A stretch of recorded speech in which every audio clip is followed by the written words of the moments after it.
एक जनाजा कब्रिस्तान की तरफ ले जाया जा रहा था कि अचानक एक शख्स आगे बढ़ा और चारपाई पकड़कर बैठ गया। लोग हैरान रह गए। वह बुलंद आवाज में बोला, जब तक मेरा कर्ज वापस नहीं किया जाता मैं यह जनाजा आगे नहीं ले जाने दूंगा। हर तरफ खामोशी छा गई। मरहूम शहर का बहुत बड़ा ताजिर था, करोड़ों की जायदाद छोड़कर गया था और उसके 3 बेटे थे। बेटों ने आगे बढ़कर पूछा, कितना कर्ज है तुम्हारा? उस शख्स ने जवाब दिया, पूरे 50 लाख। यह सुनकर तीनों भाई एक दूसरे का चेहरा देखने लगे। 1 घंटा गुजर गया मगर वह शख्स बदस्तूर चारपाई पकड़े बैठा रहा। लोग बेटों को समझाते रहे, पैसे दे दो और अपने बाप को यूं रुसवा मत होने दो, मगर बेटे कहने लगे, इतनी बड़ी रकम? हमारे वालिद ने कभी किसी कर्ज का जिक्र नहीं किया। अगर 1 या 2 लाख होते तो हम दे देते। वक्त गुजरता गया। 3 घंटे गुजर गए मगर वह शख्स अपनी जगह से न हिला। आखिर ये बात मरहूम की बेटी तक पहुंच गई।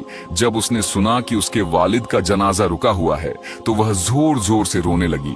फौरन अपने कानों की बालियां, हाथों के कंगन और शादी का सारा जेवर उतारकर एक थैली में रखा और कहने लगी, यह सब उस शख्स को दे दो। कहना ये बेचकर अपना कर्ज पूरा कर ले और अगर फिर भी कुछ कम पड़ जाए तो बाकी मैं अदा कर दूंगी, लेकिन खुदा के लिए मेरे बाप को रुसवा न करे। जब वह थैली उस शख्स तक पहुंची तो उसकी आंखों में आंसू आ गए। वह फौरन खड़ा हो गया और बुलंद आवाज में बोला, मुझे मिल गया, मरहूम का असली वारिस मिल गया। फिर जनाजे की तरफ देखकर कहने लगा, मेरे दोस्त मुझे माफ कर देना। हकीकत यह है कि मरहूम ने मुझे नहीं बल्कि मैंने मरहूम के 50 लाख देने हैं। उन्होंने मुझे कहा था कि अगर मुझे कुछ हो जाए तो यह रकम मेरे असल हकदार को दे देना। फिर वह लोगों की तरफ मुड़ा और बोला, और वह असल हकदार मरहूम की बेटी है जिसने अपने बाप की इज्जत बचाने के लिए अपनी शादी का जेवर तक कुर्बान कर दिया। यह सुनकर हर आंख नम हो गई।